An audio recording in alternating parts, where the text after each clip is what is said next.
Assalamualaikum warahmatullahi wabarakatuh. Ahlan wa sahlan, kembali lagi bersama kami di Abdul Latif Channel. Sebelum ke pembahasan, jangan lupa untuk menekan tombol like, tombol subscribe bagi yang belum, dan tak lupa untuk menekan tombol notifikasi agar mendapat notif jika ada video baru, dan juga sebagai dukungan untuk perkembangan channel ini. Thayyib, langsung kita ke pembahasannya. Assalamualaikum warahmatullahi wabarakatuh. Alhamdulillahirabbil alamin, wassalatu wassalamu ala sayyidina Muhammadin wa ala alihi washabihi ajma'in, amma ba'du. Selamat menjalankan puasa teman-teman semuanya. Di video ini kita akan melanjutkan kajian kitab Alfiyah Ibnu Malik. Kita sudah sampai pada bait ke-153. Mudah-mudahan mendapatkan ilmu yang bermanfaat. Jika Anda menyukai channel seperti ini, silahkan diklik like, komen, dan subscribe video ini. Dan juga jangan lupa untuk membagikan video ini ke teman-teman Anda yang sedang belajar kitab Alfiyah Ibnu Malik. Dan jika ada kesalahan dalam video ini, silahkan di komen ya teman-teman, karena tidak mungkin 100% benar ya, pasti ada kesalahan. Dan ini kita akan membahas tentang ketika terjadi suatu tarkib yang terlarang, dimana di bait sebelumnya itu dijelaskan ma'mulnya khobar tidak boleh mendahului amilnya khobar. Nah, bagaimana jika terjadi demikian? Nah, dibahas di bait ini. Kalau terjadi demikian seperti apa?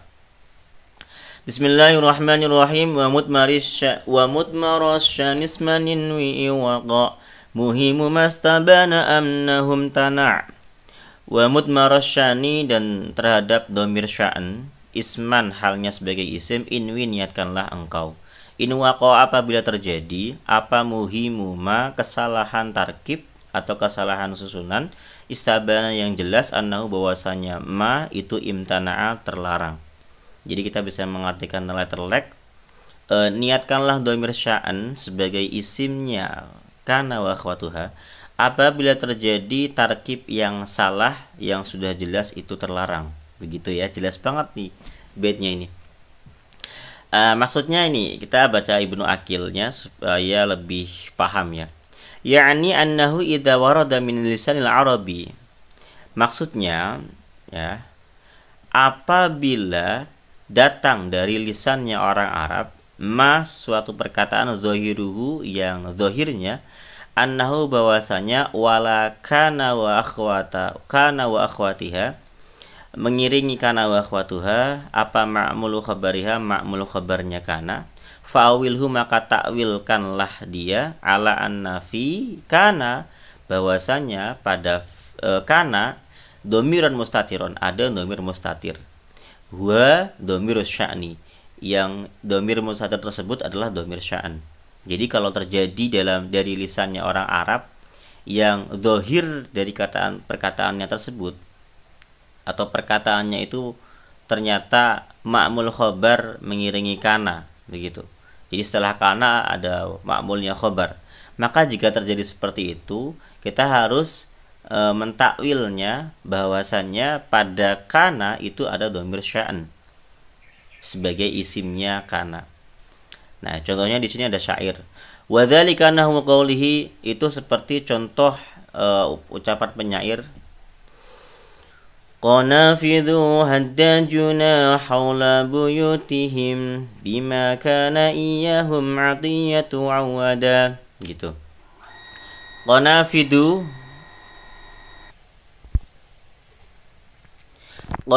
haddajuna hawla buyutihim. Qanafidu landak-landak. Mereka itu seperti landak-landak, haddajuna yang berjalan pelan-pelan ya, haula buyutihim, di sekitar rumah mereka. Bima kana iyahum, bima kana dengan adanya sya'an itu, atiyatu adapun ayah mereka, atiyah, awada itu membiasakan, iyahum terhadap mereka, membiasahum ya iyahum terhadap mereka. Jadi ini ceritanya tuh celaan ya, ini syair berupa celaan kepada orang yang dia itu suka berjalan mengendap-endap seperti seorang pencuri. Nah, cara jalannya itu seperti landak di malam hari yang dia berjalan tuh pelan-pelan mengendap-endap bening mencuri. Nah, ini celaan yang dilontarkan oleh seorang penyair kepada penyair lain. Nah, di sini dia mengatakan qanafidu haddajuna haula buyutihim. Mereka itu seperti landak-landak yang berjalan pelan-pelan di sekitar rumah mereka. Hal itu kenapa mereka seperti itu? Ya bima kana iyyahum atiyatu awada. Itu karena sebab pembiasaan atau didikan orang tua mereka terhadap mereka. Jadi atiyah itu orang tua mereka, leluhur mereka. Atiyah itu namanya atiyah. Nah, anak-anak mereka dididik seperti itu, seolah-olah mereka itu pencuri. Jadi jalannya itu seperti landak yang pelan-pelan. Jadi dia syairnya seperti ini. Qanafidu haddajuna haula buyutihim bima kana iyyahum 'adiyatu 'awada. Seperti itu ya. Jadi ini celaan, ngata-ngatain mereka seperti pencuri yang berjalan seperti landak, ngendap-ngendap di malam hari. Ya, hal itu karena kebiasaan yang dilakukan orang tua mereka, mendidik mereka seperti itu, jadi pencuri begitu. Nah, di sini yang dijadikan syahid atau bukti atau contoh adalah ini bima kana iyyahum atiyatu awada. Nah, bima ma-nya ini adalah ma masdariyah. Karena di sini isimnya berupa dhamir sya'an. Karena kan ada iyyahum itu. Iyyahum itu menjadi ma'mulnya khabar. Ya. Karena ma'mulnya khabar awada. Awada itu khabar. Kalau misalkan kita tidak misalkan kana tidak ada dhamir sya'an, maka awada menjadi khabarnya kana. Lalu iyyahum itu ma'mul khabar. Nah, di sini kana dan iyyahum itu kana amilnya khabar, iyyahum ma'mulnya khabar. Nah, ini nggak boleh beriringan seperti ini. Maka ketika terjadi seperti ini, pada kana harus ditakdirkan dhamir sya'an. Ya, bima kana huwa iyyahum atiyatu awada. Jadi isimnya kana itu dhamir sya'an, kemudian jumlah iyyahum atiyatu awada itu jumlah ismiyah. Atiyah menjadi mubtada, awada menjadi khabar jumlah, kemudian iyyahum itu ma'mulnya khabar. Seperti itu jadi tarkibnya, berubah karena ada terjadi susunan yang terlarang. Itu jelas seperti itu ya. Fahadha dhahiruhu annahu mislu kana ta'amaka zaidun akilan. Syair ini secara jelas ya, jelas itu mirip seperti kata-kata kana ta'amaka zaidun akilan. Jadi kana beriringan langsung dengan ta'amaka yang merupakan ma'mulnya khobar. Akilan itu kan khobar, ma'mulnya adalah ta'amaka. Nah, sedangkan khobar akilan itu ma'mul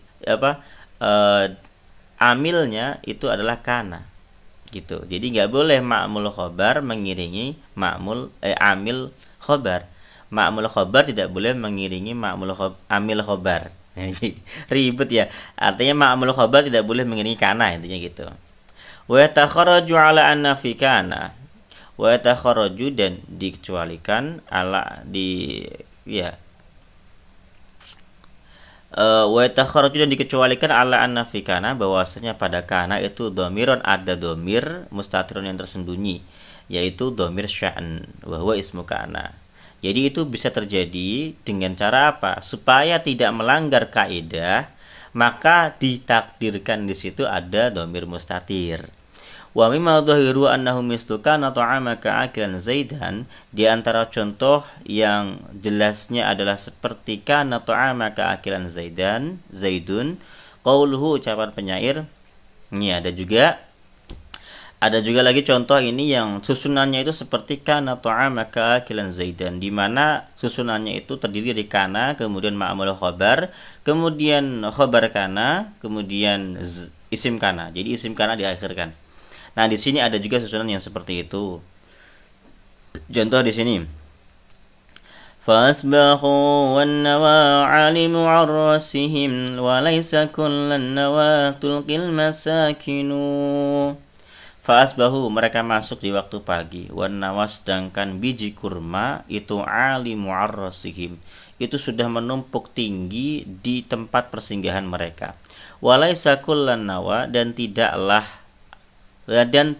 ada sya'an. Nah, sya'an di sini menjadi isimnya laisa, dhamir sya'annya. Walaisa, dan tidaklah kullan nawa, terhadap setiap biji kurma, tulqi, melempar siapa al-masakinu, orang-orang miskin. Jadi di sini ceritanya di syair ini itu ceritanya ada orang yang bertamu singgah di tempat seseorang. Nah, seseorang yang ditamui itu memberi jamuan kurma di malam hari. Dikasih ada wadah berisi kurma banyak, dikasih ke mereka. Nah, di waktu pagi ya, bau di waktu pagi, wa nawa alimu arsim. Biji kurma itu sudah menumpuk tinggi di tempat singgah mereka itu. Walaysa kullanna matulqil masakin, dan orang miskin itu tidak membuang semua biji kurma. Orang-orang miskin itu tidak membuang semua biji kurma. Jadi mereka karena orang yang bepergian diibaratkan orang miskin yang sedang membutuhkan. Nah, orang yang seperti itu biasanya tidak membuang semua kurma yang dimakan, tapi pasti ada yang ditelan. Jadi biji kurmanya pasti ada yang ditelan, nggak mungkin semua dibuang. Tapi walaupun ada yang ditelan, masih banyak sekali yang menumpuk di situ biji kurma, sehingga dia mengatakan ini rakus sekali orang begitu. Jadi ini ejekan lah, celaan lah. Ini tamunya kok rakus banget gitu loh. Dikasih kurma, dihabisin semua, terus menggunung itu biji kurmanya. Padahal masih ada yang ditelan, tapi itu masih tinggi walaupun sudah ditelan sebagian. Nah, gitu maksudnya. Jadi ini celaan ya. Nah, di sini susunan yang seperti kana ta'amaka akilan zaitun, di mana kana wa akhwatuha itu berdampingan langsung dengan ma'mul khabar, itu laisa kullan nawa. Laisa disandingkan dengan kullan nawa. Nah, ini nggak boleh. Dalam aturan bait 151 itu nggak boleh. Lah kemudian ditakdirkanlah pada laisa ada dhamir sya'an, wa laisa, dan tidaklah ada apa sya'an itu kullan nawa tulqil masakinu. Itu kullan nawa terhadap setiap biji kurma, tulqi melempar siapa al-masakinu, orang-orang miskin. Jadi orang-orang miskin itu tidak melempar semua biji kurma yang dia makan, tapi ada juga biji kurma yang ditelan saking laparnya. Nah, gitu maksudnya gitu. Gitu ya. Wa taqdiru fil awali, adapun perkiraan dalam bait yang pertama tadi yang tentang landak tadi, funduqun bima kana huwa.